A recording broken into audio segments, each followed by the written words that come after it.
లేకపోతే రైతులకి కరెక్ట్గా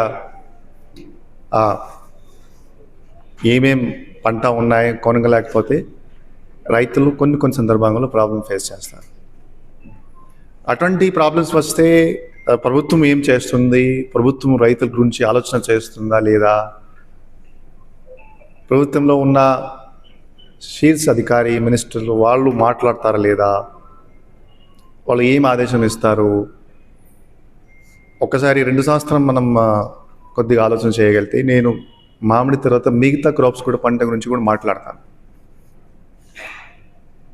రాష్ట్ర స్థాయి చూస్తే ఒక గ్రూప్ ఉంది. ఆ గ్రూప్లో అందరూ సెక్రటరీస్ ఉన్నారు, మినిస్టర్ గారు ఉన్నారు, ప్లస్ సెక్రటరీ చీఫ్ మినిస్టర్ ఉన్నారు. వాళ్ళు ప్రతిరోజు ఆ గ్రూప్లో రైతుల సమస్యల గురించి ప్రతిరోజు మాట్లాడుతున్నారు. వాళ్ళు ఈ మామిడి విషయంలో నాకు కూడా యాడ్ చేసేసారు. సో నేను ఆ గ్రూప్లో ఉన్నాను, జస్ట్ నాకు యాడ్ చేశారు వాళ్ళు. నేను ప్రతిరోజు గత 1 సంవత్సరం 1.5 సంవత్సరం నుంచి చూస్తున్నాను. ఒక కోకో సమస్య ఉంటే మాట్లాడుతున్నారు, ఆనరబుల్ చీఫ్ మినిస్టర్ డైరెక్షన్స్ ఇస్తున్నారు, ఫ్యాక్టరీస్ వాళ్ళు పిలుస్తున్నారు. ఒక టొబాకో ఇష్యూస్ ఉంటే మాట్లాడుతున్నారు, ఒక ఎక్వా ఫీడ్ ఇష్యూస్ ఉంటే పిలుస్తున్నారు, మాట్లాడుతున్నారు, ఒక యూరియా ఇష్యూస్ ఉంటే ఎట్లా రిఫార్మ్ చేయాలి మాట్లాడుతున్నారు. యూరియా స్టేట్కి తక్కువ వస్తే సెక్రటరీస్ అక్కడ పంపిస్తున్నారు, గవర్నమెంట్ ఆఫ్ ఇండియా వాళ్ళతో మీటింగ్ చేస్తున్నారు, అక్కడి నుంచి మనిషి పంపించి యూరియా తెప్పిస్తున్నారు. అంటే జస్ట్ 1 సంవత్సరం నా నుంచి నేను చూస్తున్నాను. ఏదో సపోజ్ ఒక నెగిటివ్ న్యూస్ వస్తే ఒక మీటింగ్ పిలవడం, సెక్రటరీస్కి ఒక ఆదేశం ఇవ్వడం, సెక్రటరీ టు సీఎం మళ్ళీ డైరెక్షన్స్ ఇవ్వడం, కొన్ని టెలికాన్ఫరెన్స్లో ఆనరబుల్ చీఫ్ మినిస్టర్ కూడా జాయిన్ అవుతారు, డైరెక్షన్స్ ఇస్తారు, దగ్గర ఉండి మానిటర్ చేస్తారు. అంటే జస్ట్ నేను కొన్ని ఎగ్జాంపుల్స్ ఇస్తున్నాను. యాజ్ ఎ న్యూట్రల్ ఆఫీసర్ నేను ఒక ఎగ్జాంపుల్ ఇస్తున్నాను. అంటే ఇది సబ్సిడీ సపోర్ట్ కాకుండా, అంటే ప్రభుత్వంకి ఒక ఆలోచన ఉంది దట్ రైతుల కష్టం అంటే చాలా ప్రయారిటీ ఇవ్వాల్సింది. అంటే రైతులకి ఏమేమి కష్టం ఉన్నాయి అది సీరియస్గా జస్ట్ అది ఒక మార్కెట్ విధానం, ఒక మార్కెట్ అలా ఆలోచన చేయకుండా ఎట్లా చివరి రైతుల వరకు రీచ్ అవ్వాలి, ఆ ఆలోచనతో గవర్నమెంట్ బేసిక్లీ ఈరోజు పనిచేస్తుంది. ఆ గ్రూప్లో ఈ చిన్న ఒక న్యూస్ వస్తే కూడా రైతులకు సమస్య ఉంటే, అంటే సింపుల్లో ఒక చిన్న నీము సమస్య వస్తే కూడా డిస్కస్ చేస్తారు. చిన్న ఒక ఎగ్జాంపుల్ ఇస్తాను.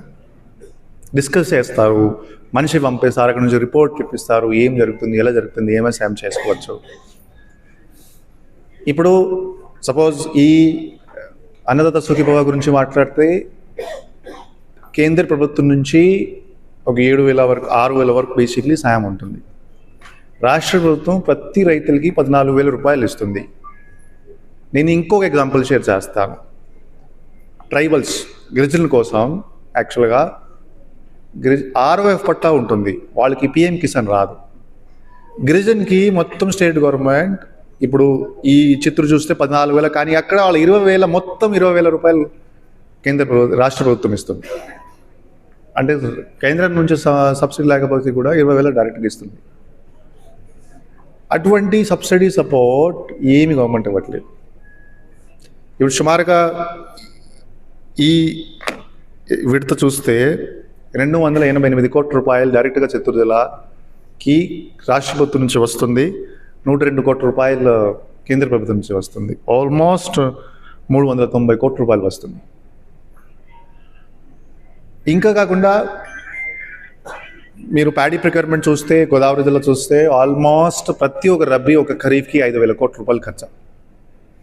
అన్ని గవర్నమెంట్ చేస్తున్నారు, తెలంగాణ గవర్నమెంట్ చేస్తుంది, ఛత్తీస్గఢ్ చేస్తుంది, మనం కూడా చేస్తున్నాము. మిగతా క్రాప్స్ నిన్న కొన్ని జిల్లాలో ఓనియన్ క్రైసిస్ వస్తే వాళ్ళకి కొంచెం ధర కట్టించడం, మామిడి సంబంధించి చిత్తూరు జిల్లా, తిరుపతి జిల్లా, అన్నమయ్య జిల్లాలో ఆ హెల్ప్ చేయడం, ప్లస్ యూరియా విషయంలో కేంద్ర ప్రభుత్వం నుంచి సమన్వయం చేయడం, ప్లస్ చిత్తూరు జిల్లాకి స్పెషల్గా RKBY MIDHలో ఒక ఫ్రూట్ కవర్ ఇవ్వడం. సపోజ్ ఈరోజు మాట్లాడితే ఆల్మోస్ట్ ఈ సంవత్సరం 6,50,00,000 సబ్సిడీతో ఫ్రూట్ కవర్స్ ఇవ్వడం జరిగినాయి. గత సంవత్సరం 2,50,000 రూపాయలు ఖర్చు చేయడం జరిగింది, ఈ సంవత్సరం 6,50,000 ఖర్చు చేయడం జరిగింది.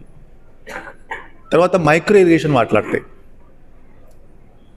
మైక్రో ఇరిగేషన్లో చిత్తూరు జిల్లాలో 24, 25 నుంచి 25, 20 ఒక్క సంవత్సరంలోనే 10,000 హెక్టేర్స్కి రైతులు ఒక 10% సబ్సిడీ కట్టి, రాష్ట్ర ప్రభుత్వం నుంచి ఒక 90% సబ్సిడీ కట్టి ఒక 10,000 హెక్టేర్ చేయడం జరిగింది. సుమారుగా 25,000 ఎకరాలు. ఈ సంవత్సరం కూడా 8,000 హెక్టేర్ చేయడం జరిగింది. అంటే గత ఒక 2 సంవత్సరాలు చూస్తే 18,000 హెక్టేర్స్ నేరుగా 10% సబ్సిడీతో మైక్రో ఇరిగేషన్ ప్రమోట్ చేస్తున్నారు. ఎందుకు ప్రమోట్ చేస్తున్నారు? రాయలసీమ జిల్లాలో నీళ్ళు తక్కువ, కొద్దిగా హార్టికల్చర్కి హెల్ప్ అవుతుంది.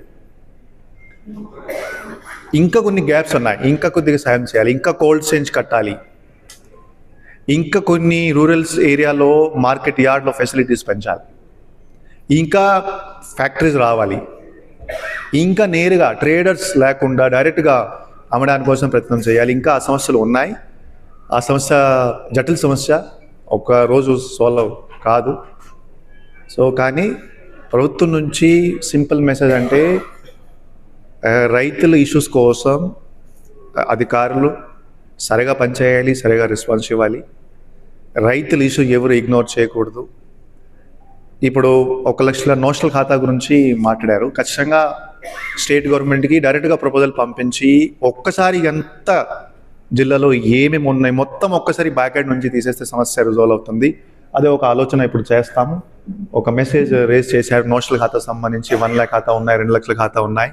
రీసెంట్గా చీఫ్ సెక్రటరీ గారి ద్వారా కూడా డిస్కషన్ అయింది. చీఫ్ సెక్రటరీ గారు ఏం చెప్పారు, మొత్తం నాకు పంపించేయండి, నేను బ్యాక్ ఎండ్ నుంచి మొత్తం తీసేస్తాను, అటువంటి సమస్య రాదు. ఇంకా జిల్లాలో ల్యాండ్ రికార్డ్స్ మోడర్నైజేషన్ ప్రాబ్లమ్స్ ఉన్నాయి. ఎందుకంటే మన జిల్లాలో ఈ డీకేటీ ఏరియా ఎక్కువ ఉంటుంది, రైతుల పర్చేజ్ అమ్మడం కొనడం జరుగుతుంది. అటువంటి కొన్ని ఇష్యూస్ ఉన్నాయి. అప్పుడు పాలసీ చేంజ్ అవసరం. సో నేను రాష్ట్ర ప్రభుత్వంకి ధన్యవాదం తెలియజేస్తున్నాను.